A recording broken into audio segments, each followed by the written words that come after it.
സ്വീകരിക്കരുത്. എന്നെ പോലുള്ള ഒരുത്തരെ ഹാട്ടി പുറത്താക്കിയ വേണ്ട.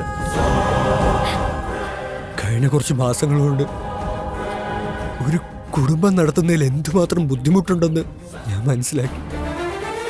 നീയും കുടുംബവും ഞാൻ കാരണം എന്തുമാത്രം കഷ്ടപ്പെട്ടിട്ടുണ്ടാവുമെന്ന് എനിക്കപ്പോഴാണ് മനസ്സിലായി. ഇപ്പൊ എനിക്ക് ഒരാഗ്രഹം മാത്രമേ ഉള്ളൂ. എന്റെ കുടുംബത്തിന്റെ കാലി വീടും മാപ്പ് ചോദിക്കണം.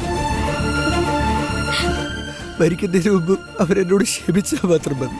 അച്ഛനും അമ്മയും ചേട്ടനെ സ്വീകരിക്കില്ലെന്നാണോ ചേട്ടൻ വിചാരിക്കുന്നത്? നിനക്കെന്നോട് ക്ഷമിക്കാൻ കഴിഞ്ഞത് നിന്റെ ഒരു വലിയ മനസ്സ് കാരണമാണ് പാറു.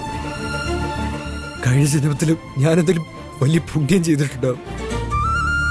അതുകൊണ്ടാണ് നിന്നെപ്പോലൊരു അനിയത്തി എനിക്ക് കിട്ടിയത്. നാട്ടിലുള്ളപ്പോ പോലും ഒരു ചേട്ടന്റെ സ്ഥാനത്ത് നിന്ന് നിനക്കൊന്നും ചെയ്തു തന്നിട്ടില്ല. ഇത്രയൊക്കെ തെറ്റുകൾ ഞാൻ ചെയ്തിട്ടും നിനക്ക് എങ്ങനെയാ എന്നെ സ്നേഹിക്കാൻ കഴിയുന്നത്? നമ്മൾ തമ്മിലുള്ളത് രക്തബന്ധാ ചേട്ടാ. ആ സ്നേഹം ഉണ്ടാവുന്നത് ശരിയും തെറ്റും നോക്കിയിട്ടല്ല.